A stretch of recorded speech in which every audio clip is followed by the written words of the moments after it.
Eddie, we're in Saudi, fight week finally. How's it all going? It's going good. I mean, it's quite weird to start the activities on a Monday. Normally you start on a Thursday or a Wednesday, so it's only Tuesday. I guess the key right now for fighters is stay calm. You know, don't get too tired, don't get emotionally drained, don't get yourself worked up. And these events now, especially at this level, you don't see a lot from the fighters. They're going to get in there and take care of their contractual responsibilities, but everyone's debating, isn't it? Oh, did you hear that interview? Did you see his legs? His shoulders look big, you know, and this is almost like that moment where you get to see them in their shorts and say, he looks this, he looks that, but what matters is what happens on Saturday night. Well, do you know what, it's funny you say that about, because you don't get anything now from these, you know, from these open workouts or whatever, but I want to talk a little bit about Usyk's weight, because that's been a big thing, and he's been looking big in the build-up to this, in the training, etc.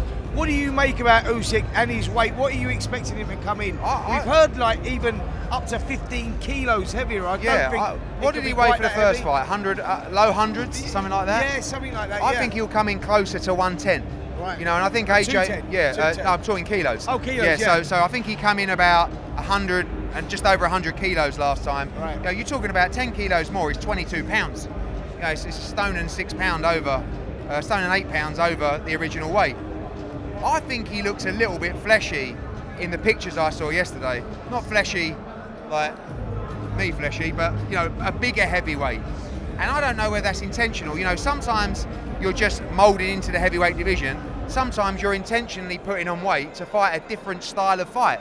If you want to be quick, if you want to use your movement, if you want to be evasive, you want to be a lighter than possible. If you want to stand your ground and push someone back, you want to have that little bit more strength and weight.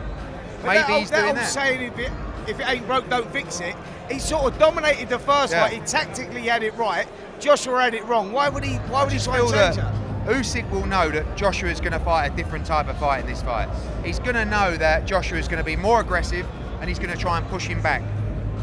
Do we think, and you're better answering this than me, do we actually think that Alexander Usyk might hold the middle of the ring and try and push Anthony Joshua back in this fight? I mean, you know, and feel like if I can do this for 4, 5, 6 rounds, I can take control of the fight and stop him. But listen, for me, I think that's a dangerous move for Usyk, because Joshua obviously needs Usyk there in front of him to hit him to win the fight, because how does Joshua win the fight? He's explosive, he's strong, and I was saying earlier in an interview, actually when Anthony Joshua punches, you feel the vibration outside of the ring. He's elite punching level at heavyweight in the heavyweight division, so why would Usyk choose to stand there? That's the fascinating thing in this fight, is Usyk's coming in the heavy, obviously because he wants to match Joshua for strength, but actually speed and movement was what got him to victory. Yeah, and it might be depleted.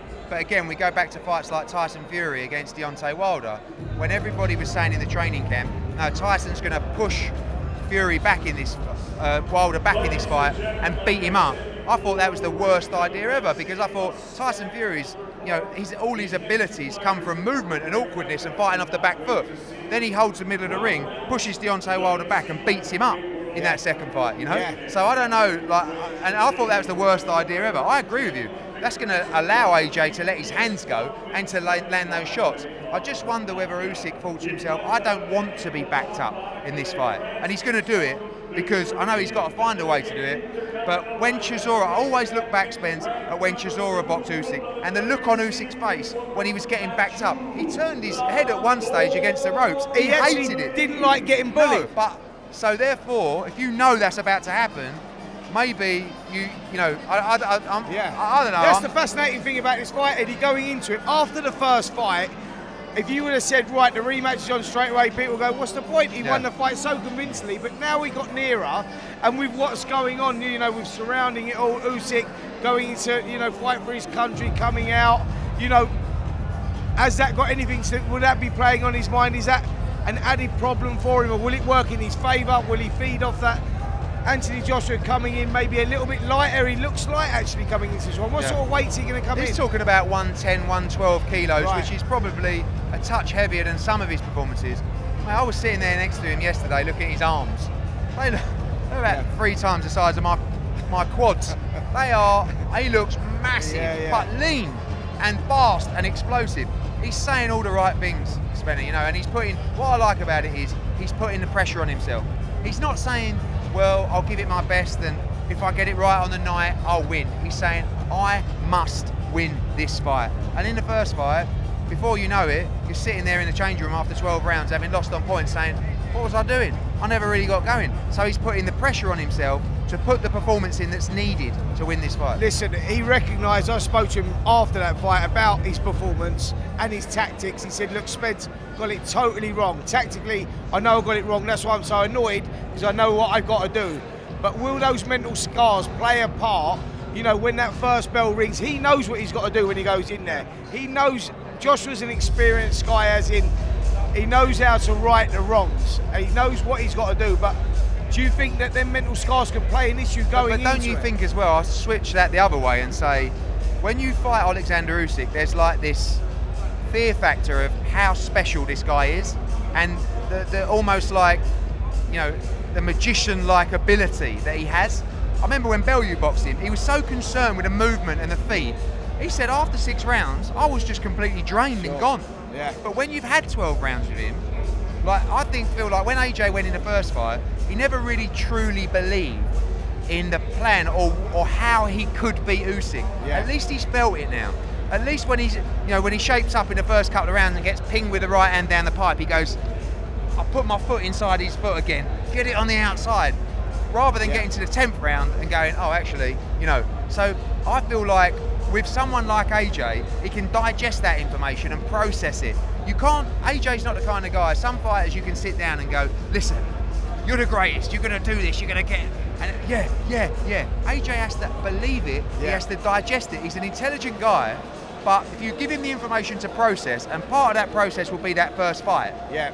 He can do it. You saw it in a Ruiz fight. He won every round boxing a style he's never boxed before at all. I think that was the thing, because the way that he boxed Ruiz and he boxed his socks off on the back foot, he thought, you know what, I'm going to give it a go at outboxing the best boxer in the world. Terrible. And that was the frustration he had going into it, thinking, why did I do that? Why did I try that? Let me revert back to what I know best. Now, I'm hoping that on Sunday, we got a dominant performance from AJ and him going, I can't believe I boxed like that in the first fight. Yeah. All I had to do was that. Listen, you're talking about a special talent in Usyk. It's not going to be just as easy as put your foot outside his foot, stick it down the middle in the solar plexus, back him up, beat him up. But he's going to have to do a lot more of that than he did in the first fight. Now, Eddie, you mentioned Tyson Fury there. The career's been on, he's been off, he's retiring, he's coming back, he's fighting Derek Chisora, then it gets cancelled again. He's give up the Ring Magazine belt, which is on the line on Saturday night, which is a great thing. But he's holding that WBC title. What does that tell you? And Maurizio Suleiman's given him till the 26th. Is he looking for the winner of this fight, or is it in particular Anthony Joshua? I think, you know, the moment you start guessing what Tyson Fury's going to do, you might as well pack up. I think the fact that he vacated that belt is, you know, a sign that he may be ready to walk away. Yeah. He'll never walk away from the Anthony Joshua fight, in my opinion. In fact, win, lose or draw on Saturday, but especially win. Yeah. Because that fight for the Undisputed Championship, it's not just the biggest fight in boxing, it's one of the biggest fights of all time. But he's allowed to do what he wants. He's had a great career. I'd love to see him fight AJ, but all that matters now is AJ against Usyk, and Tyson will make his own decisions. And Eddie, put this to bed for us, because there's been a lot of talk about this, especially today. AJ, God forbid he loses, and we're all praying he doesn't lose, but if he does lose, there's been talk about him, he'll probably walk away from the sport after that. Personally, I don't ever think he'd walk away if he lost, he'd come back and rebuild. It absolutely baffles me that people want to talk about a guy who is physically in the prime of his career as a heavyweight, who is actually still improving, still learning the sport, loses to the pound for pound best fighter in the world, and you want to talk about him retiring. I agree. I mean, you've got Derek Chisora over there who's lost 62 fights or whatever it is, and he's still going beating top 15 heavyweights. Absolutely, you know what I mean? yeah. And you've got AJ, who is physically untouched in the game. Yeah. But when you don't love something anymore, and when you don't have the hunger for something anymore, especially in boxing, it becomes very dangerous. Yeah. If you're talking about an Anthony Joshua who had this fight, who lost and went, I just don't want it anymore, I would say to him, pack your gloves up. When you've got a guy who's travelling up to Loughborough every week, grafting, because he loves the sport of boxing, and he's physically as good as he's ever been, why would you retire when you beat the pound for pound #1? I totally agree. We don't need that conversation. Totally agree. But totally agree.